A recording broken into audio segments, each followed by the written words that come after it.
आज हम एक्सप्लेन करने वाले हैं हाल ही में आई मूवी वृत्ता को, जिसकी डिमांड आपने की थी, इसलिए वीडियो को लाइक कर दीजिए। हम चलिए कहानी शुरू करते हैं। तो मूवी की शुरुआत में हम एक बच्चे को देखते हैं जो अंधेरा देखकर रोने लगता है क्योंकि उसे अंधेरे से डर लगता था। फिर यही सीन कट होता है और हम सिद्धू नाम के लड़के को देखते हैं जो अपने दोस्त राकेश को फोन करके पूछता है कि जो मैंने तुझे कहा था वो काम हुआ या नहीं, जिस पर राकेश कहता है कि भाई अमाउंट बड़ी है इसलिए इकट्ठा करने में टाइम लग रहा है, मैंने कई लोगों से बात की है, काम होते ही फोन करूंगा। फिर सिद्धू वहाँ से अपनी कार के जरिए कहीं जाने लगता है और उस पर बार बार किसी सुष्मिता का फोन आ रहा था पर वो फोन नहीं उठाता। फिर थोड़ा आगे चलने पर सिद्धू पर उसके पापा का भी फोन आता है तो सिद्धू वो भी रिसीव नहीं करता, बस वो आगे बढ़ता जा रहा था। तभी सिद्धू पर दोबारा राकेश का कॉल आता है और वो कहता है कि मैंने 30 लाख रुपए की बात कर ली है, तुझे पुष्पागिरी जाना होगा, वहाँ उस आदमी के पास तू अपनी प्रॉपर्टी गिरवी रखेगा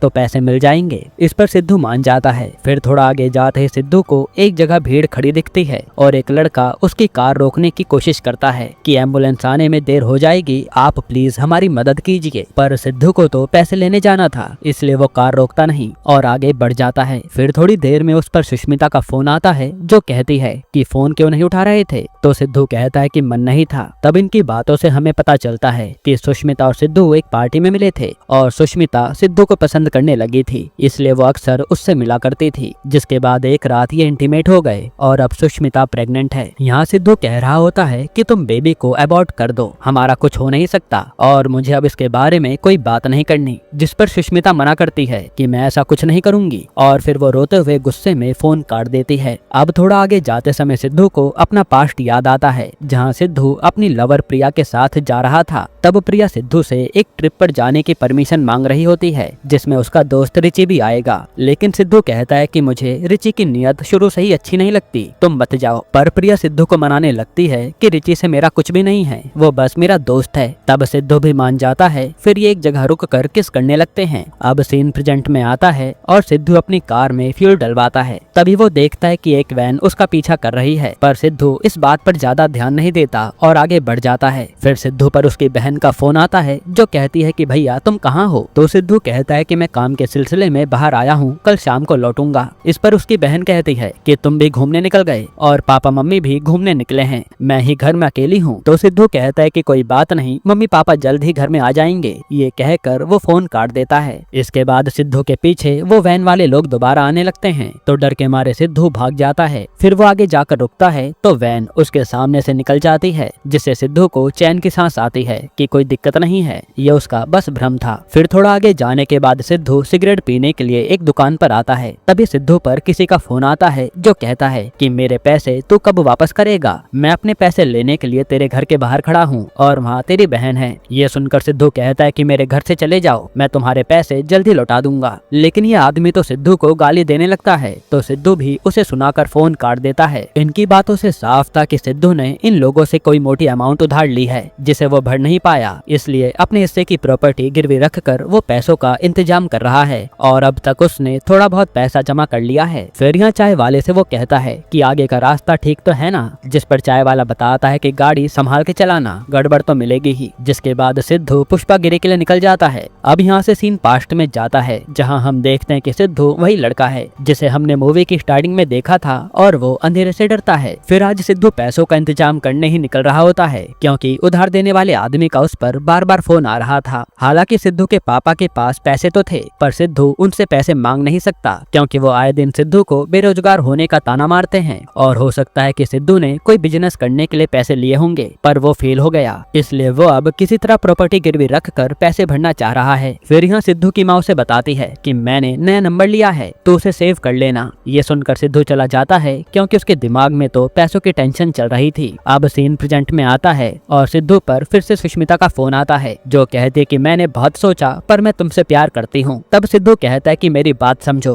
प्रिया के बाद मैं किसी और से प्यार नहीं कर सकता। जिस पर सुष्मिता कहती है कोई बात नहीं पर मैं तुमसे प्यार करती रहूंगी। ये सुनकर तो सिद्धू भड़क जाता है और कहता है कि मुझे तो पक्का भी नहीं है कि ये बच्चा मेरा ही है जो तुम मेरे पीछे पड़ गई हो। इससे सुष्मिता को बहुत बुरा लगता है और वो फोन काट देती है। इसके बाद सिद्धू पुष्पागिरी के पास पहुँचने वाला होता है और रास्ते में उसे एक बैरिकेड लगा मिलता है। तब सिद्धू हॉर्न बजाता है तो एक फॉरेस्ट ऑफिसर बाहर आकर पूछने लगता है कि कहाँ जा रहे हो। तब सिद्धू बताता है कि एक रिलेटिव से मिलने जा रहा हूँ और ऑफिसर सिद्धू के डॉक्यूमेंट्स देखने के बाद बैरिकेड खोल देता है। फिर सिद्धू जब आगे बढ़ता है तभी उस पर एक अननोन नंबर से कॉल आता है। तब सिद्धू फोन उठाता है और वहाँ से एक औरत रो रही थी। वो कह रही होती है कि मैं और मेरा बेटा बेंगलोर से पुष्पागिरी जा रहे थे, पर तभी एक एक्सीडेंट में हमारी कार खाई में गिर गई और मेरे बेटे की हालत बहुत खराब है। प्लीज आप मेरी हेल्प कर दो। मैंने रेंडमली नंबर लगाया है क्योंकि फोन की स्क्रीन टूट गई है। ये सुनकर तो सिद्धू को लगता है कि कोई एफएम वाला मजाक कर रहा होगा, क्योंकि बेंगलोर से पुष्पागिरी तो वो भी आ रहा है और ये कोइंसिडेंस कैसे हो सकता है। इसलिए सिद्धू उन लेडी से कहता है कि मैं आपकी कोई हेल्प नहीं कर सकता, आप किसी और को देख लो। तब वो लेडी रोने लगती है कि मेरा बेटा मर जाएगा, प्लीज मेरी हेल्प करो। यहाँ रोना सुनकर सिद्धू का दिल पिघल जाता है और वो कहता है कि आप इंतजार कीजिए, मैं कुछ करता हूँ। फिर वो वापस कार मोड़कर वही बैरिकेड वाली जगह पर आता है और उस ऑफिसर का डोर नॉक करता है, पर इस बार कोई ऑफिसर बाहर नहीं आता। ये देख सिद्धू तुरंत इमरजेंसी नंबर मिलाता है और एक एम्बुलेंस पुष्पागिरी की खाई के पास भेजने को कहता है। तब वहाँ से वो लोग बताते हैं कि हम निकल रहे हैं, आपको रास्ता पूछने के लिए फोन करेंगे तो आप टेंशन मत लेना। फिर सिद्धू ये बात उन लेडी को भी बताता है कि एम्बुलेंस आ रही है, कुछ नहीं होगा। इसके बाद सिद्धू भी उसी लेडी की ओर जाने लगता है और वहीं एम्बुलेंस भी आ रही थी। फिर एम्बुलेंस वाले का फोन आता है जो बताता है कि हम उस एरिया में आ गए हैं, बताइए किस जगह आना है। तो सिद्धू कहता है कि सर जगह तो मुझे भी नहीं पता, वहीं कहीं एक्सीडेंट हुआ है, आप ऐसा करो सायरन ऑन कर दो। मैं उन लेडी से पूछता हूँ कि जहाँ सायरन की आवाज आएगी वो मुझे बता देंगी, तो आप वहीं रुक जाना। जिसके बाद सिद्धू ऐसा ही करता है और वो लेडी से पूछने लगता है कि आपको सायरन की आवाज आ रही है क्या। तो वो लेडी मना करती है, लेकिन थोड़ी देर में वो लेडी बताती है कि हाँ मुझे आवाज आई। तो सिद्धू भी एम्बुलेंस वाले को वहीं रुक कर देखने को कहता है। वहीं जब एम्बुलेंस वाला उतर कर वहाँ देखता है तो उसे एक खाई दिखती है, लेकिन वहाँ कुछ भी ऐसा नजर नहीं आ रहा था जिससे लगे कि एक्सीडेंट हुआ है। इस पर सिद्धू कहता है कि सर वहाँ एक्सीडेंट हुआ है, वरना मैं झूठ थोड़ी कहूंगा। तो एम्बुलेंस वाला कहता है कि ठीक है, मैं लोगों को लेकर आता हूँ, हमें खाई में उतर कर उन लोगों को देखना होगा। तभी सिद्धू का उस लेडी से कनेक्शन टूट जाता है और वो बार बार उस नंबर पर कॉल करने की कोशिश करता है, पर अब फोन नहीं लग रहा था। जिसके बाद सिद्धू तो आगे बढ़ने लगता है, लेकिन थोड़ी दूर जाते ही एक मोड़ पर उसकी कार का एक्सीडेंट हो जाता है और कार सीधा खाई में गिरती है। फिर यहाँ से सीन पास्ट में जाता है जब सिद्धू से उसकी गर्लफ्रेंड प्रिया मिलने आई थी और वो बताती है कि मैं रिची से शादी कर रही हूँ। ये सुनकर तो सिद्धू के होश उड़ जाते हैं और प्रिया अपनी शादी का कार्ड देकर चली जाती है। उसी दिन के बाद से सिद्धू प्रिया की यादों में डूब गया था। उसे हर समय प्रिया के साथ बिताए पल याद आते थे। फिर सीन प्रेजेंट में आता है और हम अगले दिन का सीन देखते हैं जहाँ सिद्धू कार में फंसा था और उसे काफी चोटें आई थी। फिर सिद्धू जब होश में आता है तो अपनी हालत देखकर उसके होश उड़ जाते हैं। वो यहाँ से निकलने की कोशिश करता है, पर कार का दरवाजा लॉक था और उसके शरीर में इतनी भी जान नहीं थी कि वो उसे खोल सके। यहाँ सिद्धू फोन मिलाने की कोशिश भी करता है तो सिग्नल नहीं आ रहे थे, इसलिए वो उस दिन वहीं पड़ा रहता है। फिर रात को जब बारिश होती है तो वो उस पानी को पीकर काम चलाता है। अब अगले दिन सिद्धू सोचता है कि ऐसे तो काम नहीं चलने वाला, इसलिए वो किसी तरह हिम्मत करके दरवाजा खोलता है और कार से अपने पैसे जो उसने जमा किए थे वो लेकर आगे बढ़ने लगता है। इसके बाद वो आगे तो बढ़ रहा था,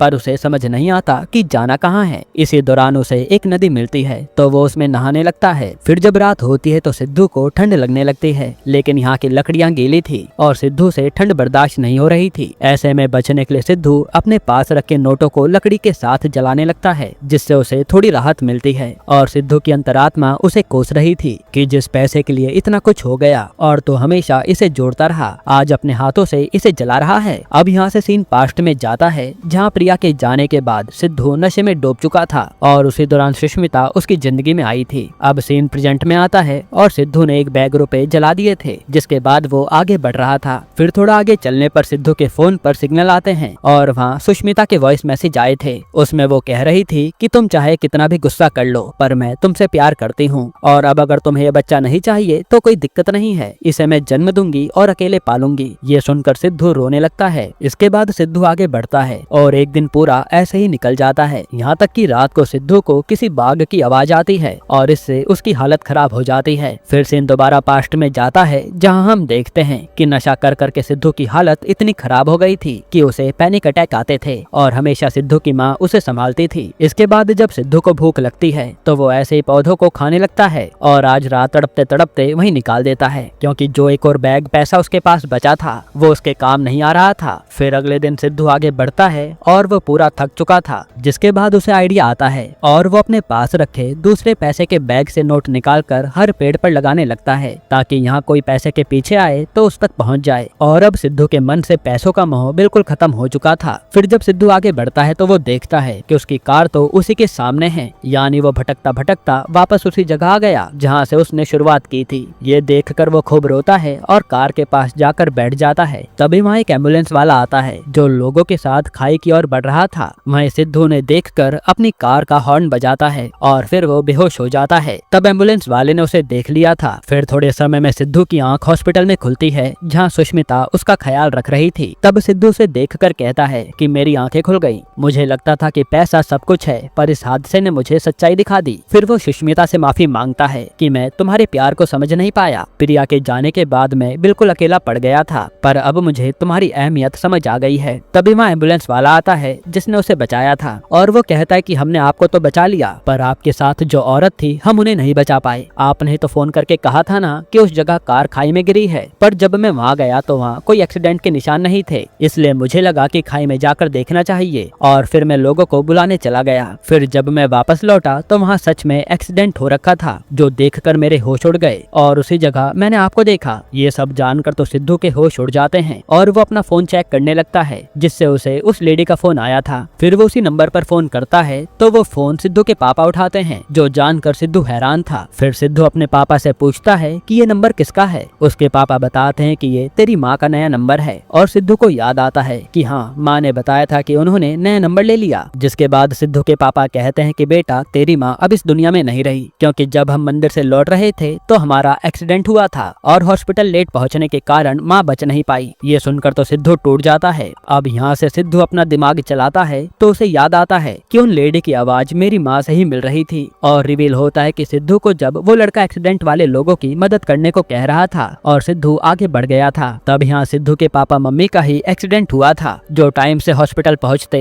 तो उसकी माँ बच जाती। ये सोचकर सिद्धू रोने लगता है और फिर सिद्धू सोचता है कि माँ ने मेरी जान बचाने के लिए उस खाई में पहले ही एम्बुलेंस को बुलवा दिया था, क्योंकि माँ की आत्मा समझ गई थी कि ऐसा कुछ होगा। ये सोचकर वो बुरी तरह रोता है। यहीं पर ये मूवी खत्म होती है।